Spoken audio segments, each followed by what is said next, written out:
पांच छह मार्गों पर देशका पंच प्रमेय भगवान की एक नाथ भगवान की अंतिम शास्त्रपति भगवान महावीर स्वामी की आचार्य श्री कुंद भगवंत की आचार्य श्री विमल सागर जी महाराज की आचार्य गुरुदेव सरस्वती सागर जी महाराज की 3 करोड़ मुनि राजों की द्वादशा गिनवानी माता की योगी परम पूज्य ध्यान आचार्य गुरुदेव श्री सुंदर सागर जी गुरुदेव की समस्त आचार्य संघ की जयकारा गुरुदेव का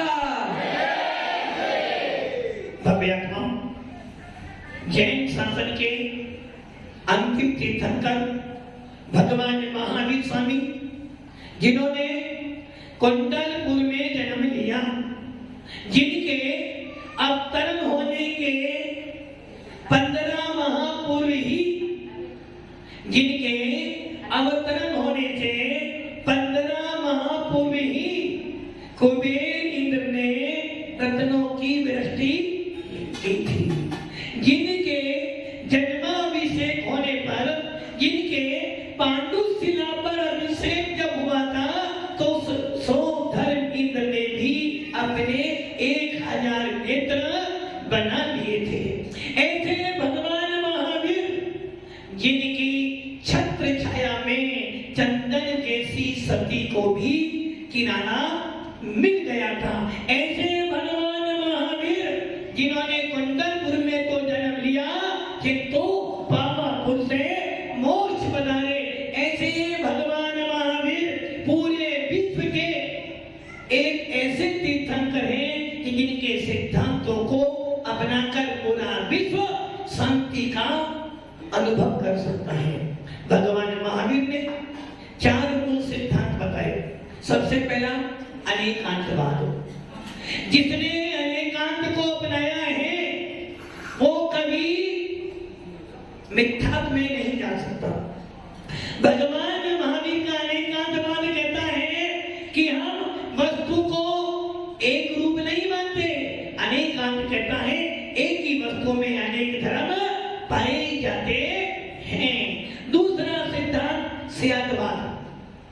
वस्तु ऐसी ही है, ये जैन शासन नहीं कहता। जैन शासन कहता है वस्तु ऐसी भी है तो वस्तु ऐसी भी है। यदि वस्तु नित्य है तो वस्तु अनित्य भी है। स्यादवाद शैली अर्थात अनेकांत को कहने वाली भाषा स्यादवाद। स्याद मैंने कथनचित, बाद मैंने कहना। किसी अपेक्षा से निर्मल जी भगवान आत्मा है, किसी अपेक्षा से निर्मल जी संसारी भी स्यादवाद। और ये 2 सिद्धांत सिर्फ जैन शासन में मिलते हैं। क्यों? क्योंकि जैन शासन सापेक्ष कथन करता है। जैन शासन हर वस्तु को न्याय से कहता है। यही कारण है कि भगवान महावीर का शासन कभी भी किसी को संसार में डुबोता नहीं है। और यही कारण है पूरा विश्व आज भगवान महावीर का जन्म कल्याण महोत्सव संपन्न कर रहा होता। जैन हो या जैन हो, देश हो या विदेश हो, भगवान तीर्थंकर महावीर के सिद्धांतों को आज पूरा विश्व पालन कर रहा है। और यही कारण है कि भगवान महावीर को पूरा विश्व श्रद्धा से नमन करता है। भव्य आत्माओं, भगवान महावीर ने सिद्धांत तोड़ दिया। जियो और कोई तो जियो खोलकर करोड़पति बन गए।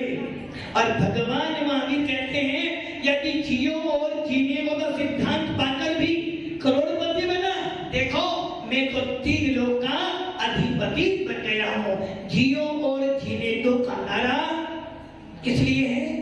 इस संसार सागर से पार होने के लिए है। भगवान महावीर का तीसरा सिद्धांत है अहिंसावाद। आज पूरे विश्व के अंदर कहीं भी चले जाना हिंसा हो रही है, किंतु भगवान महावीर ने क्या कहा? तेरे 5 हुए कल्याण प्रभु, एक बार मेरा कल्याण कर दो। भगवान महावीर का अहिंसावाद अर्थात किसी भी जीव को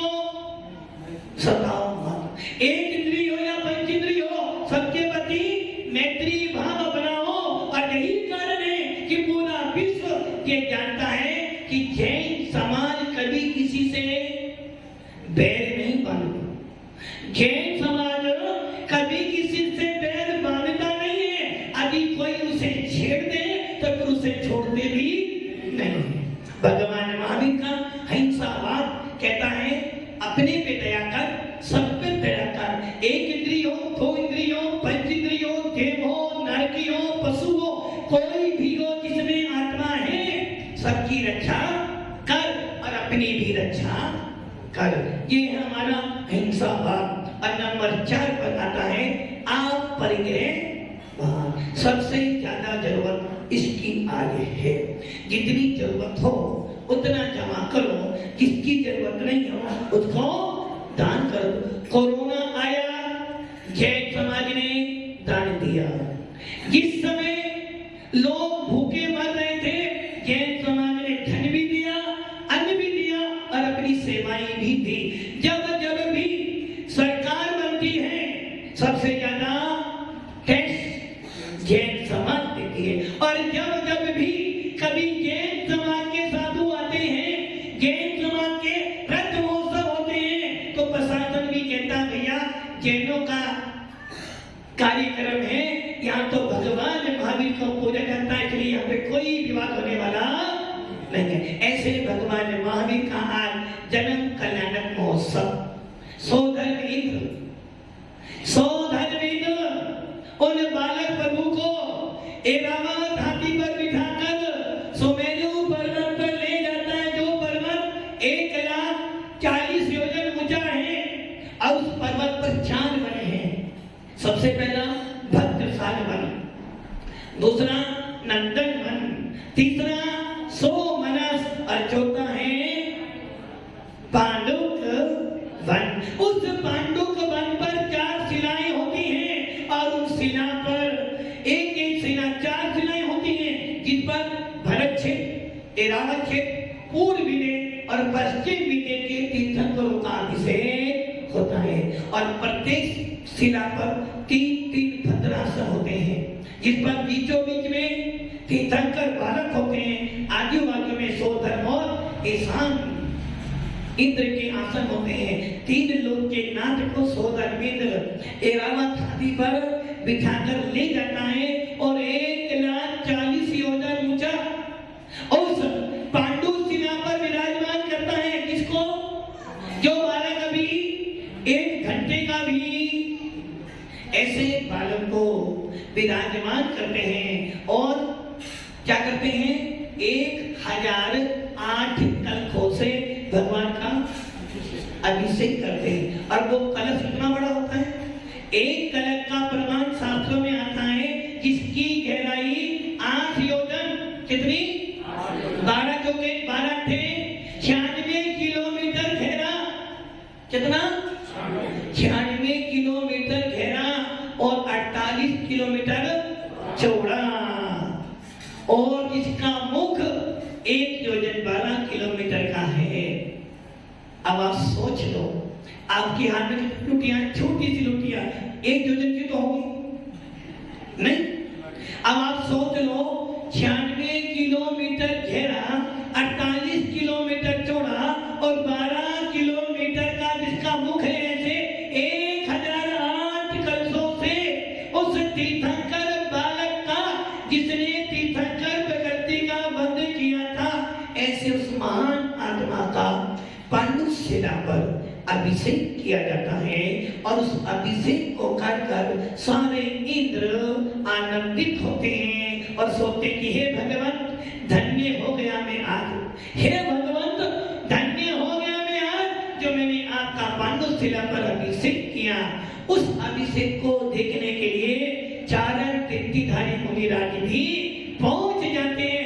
धन्य है वो लोग जिन्होंने आज भगवान महावीर के जन्म महोत्सव पर भगवान का अभिषेक किया। धन्य है वो लोग जिन्होंने अपने जैन कुल में जन्म लेकर अंतिम तीर्थेश भगवान महावीर की भक्ति भाव से पूजा की होगी और भावना भई होगी, हे भगवान, आपका पांडु शिला पर अभिषेक हुआ, कोई बड़ी बात नहीं है। आपने कुंडलपुर में राजा सिद्धार्थ की यहाँ जन्म लिया, कोई बड़ी बात नहीं है। किंतु सबसे बड़ी बात प्रतिमा को बनाकर अभिषेक पूजन करता हूँ। ये सबसे भव्य आत्माओं, जैन शासन भगवान महावीर, जिन्हें कोई वीर कहता है तो कोई महावीर कहता है, कोई कहता भगवान तो कोई सन्मति भी कहता है। वीर कहो या सन्मति को कोई अंतर पड़ने वाला, कोई कहता भगवान शासन चल रहा है और कोई कहता है महावीर शासन चल रहा है। कुछ भी कहना, बस एक ध्यान रखना, महावीर हमारे हैं और हम भगवान महावीर के हैं। हमारा शासन भगवान महावीर से शुरू नहीं होता, हमारा शासन आदिनाथ से शुरू नहीं होता, हमारा शासन तो अनादिकाल से है और अनंत काल तक बना रहेगा। ऐसे भगवान महावीर जिनका एक सिद्धांत, मात्र एक सिद्धांत पूरे विश्व को बांटे हुए है, जीव और भव्य आत्मा। जब भगवान महावीर को देखते हैं लगता है कि कितना ज्यादा पुण्यशाली वो जीव होगा। कहां तो भीम था और कहां आदिनाथ का पोता मारीची बना। और इतना ही छोड़ो, जब आदिनाथ के कुल में पैदा हुआ, सबसे ज्यादा पतन का मार्ग भी उसी मारीची ने शुरू किया। 363 मिथ्या जो आज भी चल रहे हैं। वही भगवान महावीर का जीव श्री पष्ट नारायण बना। भगवान श्रीयांशनाथ के समय में सम्यक दर्शन की बराती की नारायण बन गया, किंतु हिंसा की, झूठ बोला, 5 पापों में लिप्त हो गया। नारायण था, चक्रवर्ती आदि चक्रवर्ती था, किंतु मर कर 7वें नरक में। उसके बाद वहां से निकला, शेर बना। कौन बन गया? कौन? महावीर का जीव निर्मल जी शेर बन गया। और जब शेर बना तो क्या करा? क्या किया? अनुव्रतों का पालन किया। बालूलाल जी वो भूल गया था कि मैं जैन हूं, उसको जैन धर्म की याद नहीं थी। कबू पंचेंद्रिय पशु भयो, कबू पंचेंद्रिय पशु भयो, मन बिन विपट अज्ञानी थियो, सीनाधिक सैनी अवेको, निर्बल पशुवती खायो।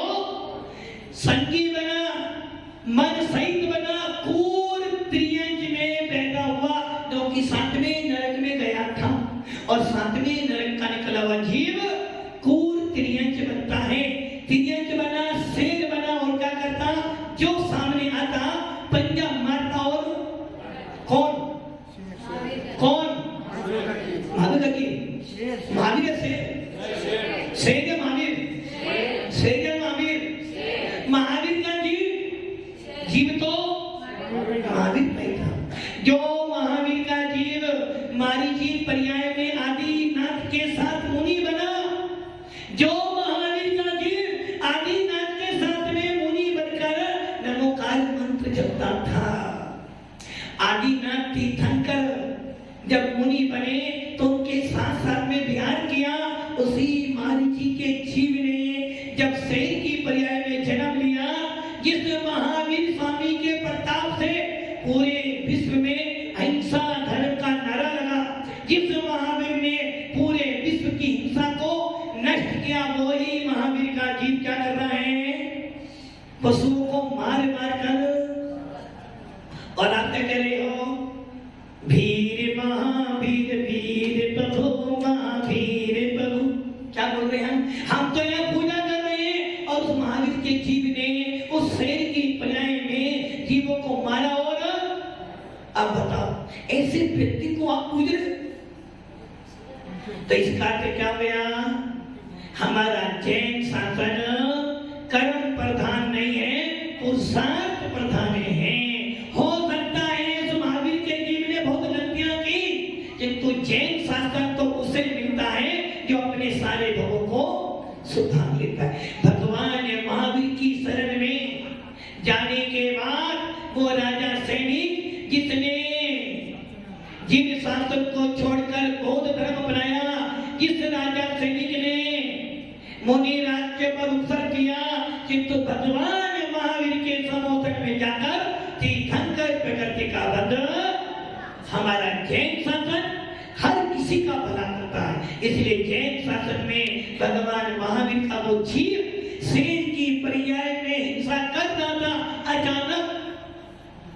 अचानक दो मुनि राजों को चिंता उत्पन्न हो गई कि हमने सुना था कि अंतिम तीर्थंकर भगवान महावीर अवतरित होंगे, तो कब होंगे? सीधे गए श्रीधर केवली के पास विदेश क्षेत्र में और पूछ लिया, भगवान हमने कभी सुना था कि इस भरत क्षेत्र के अवसरपणी काल में कुंडलपुर में तीर्थेश महावीर अवतरित होंगे, अभी वो दिन कहाँ है? भगवान की वाणी में आया कि हे मुनिराजों, वो महावीर का जीव इस शेर की पर्याय में पड़ा हुआ है और बहुत हिंसा कर रहा है। जिसको आगे महावीर बनना है वो हिंसा कर रहा है। दोनों मुनिराज चारण निधिधारी थे, जिसमें से एक का नाम था मित्तेज और एक का नाम था अजित तंगे। दोनों चारण निधि मुनिराज घूमते घूमते घूमते बिहार करते उसी शेर के पास में और इस शिला पर बैठ गए। देखा शेर ने अपने पंजों में एक हिरण को पकड़ा हुआ है और उस हिरण के मांस को मुंह में खा रहा है। इधर से खून बह रहा है, इधर से खून बह रहा है, पंजों में खून लगा हुआ है और खाकर बड़ा आनंदित हो रहा है। बस उसके प्राण निकलने ही वाले थे हिरण के। इतने में ही अमित तेज मुनिराज करुणा बुद्धि से बोल पड़े, हे सिंहराज, हे वनराज, क्या कर रहे हो? भूल गए? तुम कौन थे? आदिनाथ के कुल में पैदा हुआ, नारायण तेरी पृष्ठ बना और तुझे पता है तेरे को आगे इस शासन का अंतिम तीर्थंकर महावीर बनना है और तू हिंसा कर रहा है। तेरे नाम को जपते जपते लोग सम्य दर्शन प्राप्त करेंगे, तेरे नाम को जपते जपते लोग समाधि मरण करेंगे और तेरे नाम को स्मरण करके कोई जीव मोक्ष उतारेंगे और तुम हिंसा कर रहे हो। धिक्कार है तुम्हारे जीवन को।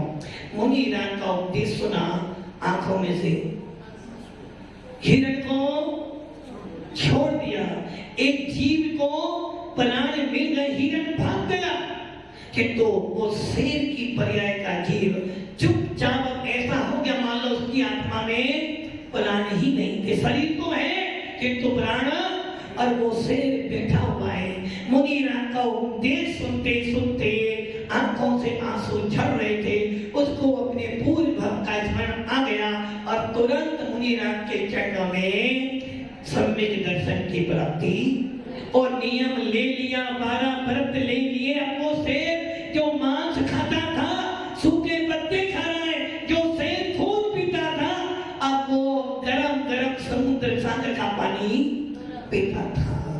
उस शेर ने अपने आप को इतना सुधारा और अंत में समाधि मरण कर कर स्वर्ग चला गया और कालांतर में वही जीव तिसला माता के गर्भ से अंतिम तीर्थे भगवान महावीर के रूप में उत्पन्न हुआ। अब आप ये विचार कर लो, भगवान महावीर का जीवन देख लो कि कैसे कैसे कष्ट, कैसी कैसी पर्याय प्राप्त की, किंतु महावीर बनना था तो जैन कुल मिला और ऐसे भगवान महावीर ने ऐसी ज्योत जलाई कि आज पूरा विश्व भगवान महावीर को याद करता है। कैसा भी जैनी हो, कोई नाम याद हो ना हो, किंतु भगवान महावीर का नाम तो उसे याद है। ऐसे भगवान महावीर का आज हम ही नहीं, पूरा विश्व भगवान महावीर का जन्म कल्याण महोत्सव मना रहा है। हम सब लोग जैन हैं और जैन शासन सबका भला करता है। और भगवान महावीर ने कहा घी और गर्मी का मौसम आ गया है, हम सबको क्या करना है? इस गर्मी के मौसम में देखो, हम तो मनुष्य हैं, हम तो बोल सकते हैं, छीन सकते हैं, किंतु बेचारे पशु ना तो बोल सकते हैं, और बोलते हैं तो आप, और छीनने आए तो आप। इसलिए गर्मी का मौसम आ गया है, अपने अपने घरों पर, अपनी अपनी छतों पर एक छोटी सी मिट्टी के बर्तन में पानी रखो, ताकि पशु पक्षी जो हो वो पानी पिए, और पानी पीने के बाद उनका परिवर्तन ये आएगा कि मैंने जैन कुल का पानी पिया है, मैंने भगवान महावीर के वंशज का पानी पिया है, तो मैं भी अपनी आत्मा का कल्याण करूं। पशु बेचारे भूखे होते हैं, तो हम उनके लिए दाना डालें, उनको खाना खिलाएं, उनको पानी की व्यवस्था करें। जो लोग गरीब हैं उनकी सहायता करें, और ऐसे लोग जैन भी, जैन हो या अजैन हो, जो शाकाहारी हो उसका उपकार करें। जो लोग बीमार हैं उनकी दवाई का इस्तेमाल करें। और सबसे बड़ी बात, यदि हम लोग जैन हैं तो अपने मन के अंदर कसाय भाव उत्पन्न ना करें। यदि हम लोग जैन और भगवान महावीर को मानते हैं तो ये ध्यान रखना, भगवान महावीर का शासन कहता है भैया सबका भला, सबका भला, मोदी का नारा मतलब सबका कल्याण में नहीं, भगवान महावीर कह रहे हैं जो भला सोचेगा उसका भला। हम सब जैन हैं और भगवान महावीर के शासन को मानते हैं, इसलिए हमारा सबसे पहला नियम होना चाहिए कि हम लोग जैन हैं तो अपनी कसाई कम करें, सबको लेकर चले, किसी का मन दुख जाए ऐसा काम, और यदि किसी का मन दुख भी जाए तो क्षमा भाव, मैत्री भाव, प्रमोद भाव, कारुण्य भाव और मानस भाव अपनाएं और अपने जीवन को सफल बनाएं। आज भगवान महावीर का शासन, और उस शासन में भगवान महावीर का जन्म कराना, हम सब भी भगवान महावीर के वंशज हैं, हम सब भी ये भावना वाक्य है भगवान आपका जन्म कराना बना हमें नहीं चाहिए, आपका मोक्ष बनाने हमें वो भी नहीं चाहिए, हमें तो बस इतना चाहिए इस पंचम काल में मैं जब मरूं, मेरे जब प्राण निकले तो कम से कम मेरे मुख में नमोकार मंत्र हो, मेरे पास एक दिगंबर साधु हो, और जब इस संसार से जाऊं तो अपनी आत्मा के भेद विज्ञान को साथ में लेकर जाऊं, ताकि मुझे ये गर्व हो कि मेरा जैन कुल मुझे मिला था, मैंने भगवान महावीर के सिद्धांतों को अपनाया था, उसके बल पर आज मैं इस मोक्ष मार्ग पर चल रहा हूँ। भव्य आत्मा, भगवान महावीर का शरीर बद्ध निशम नारद सैनन था, जिस सैनन से मोक्ष मिलता है, जिस सैनन के बल पर कितने ही उपसर्ग परिस्थितियां वो सहन करती हैं। तीर्थंकर जन्म से मल मूत्र से रहित होते हैं, तीर्थंकरों को निहार नहीं होता है, तीर्थंकरों के पसीना नहीं आता है, और जो हमारे तीर्थंकर होते हैं, जो जैनों के तीर्थंकर होते हैं, जो जैनों के भगवान होते हैं, उनका खून भी सफेद होता है। क्यों? क्योंकि वो सबके प्रति मैत्री भावना भरते हैं। भगवान तीर्थंकर का शरीर एकदम सुंदर होता है, अर्थात उनके सामने तो कामदेव का रूप भी फीका पड़ता है, और उनका शरीर इतना सुगंधित होता है कि यदि उनके सर पर एक बूंद पानी भी गिर जाती है तो वो भी सुगंधित में हो जाती है। भगवान महावीर का शरीर भी ऐसा ही था। शरीर में 1008 लक्षण होते हैं, जिसमें 108 लक्षण और 900 व्यंजन होते हैं। शरीर में अतुल्य बल, उनसे ज्यादा बलवान कोई नहीं होता है। ऐसे भगवान महावीर जिनको सब चतुरस्र संतान मिला था, अर्थात जिनका शरीर एकदम सामुद्री शास्त्र के अनुसार नाप तोल के बना था, ऐसे भगवान महावीर जिनके प्रताप से इस विश्व का कल्याण हुआ, ऐसे भगवान महावीर के जन्म कराना महोत्सव पर हम सब जैन लोग, जैन समाज के जो जो भगवान महावीर को मानते हैं, जो जो वीतराग शास्त्र को मानते हैं, भगवान महावीर के चरणों में नमन करते हैं और अपनी आत्मा को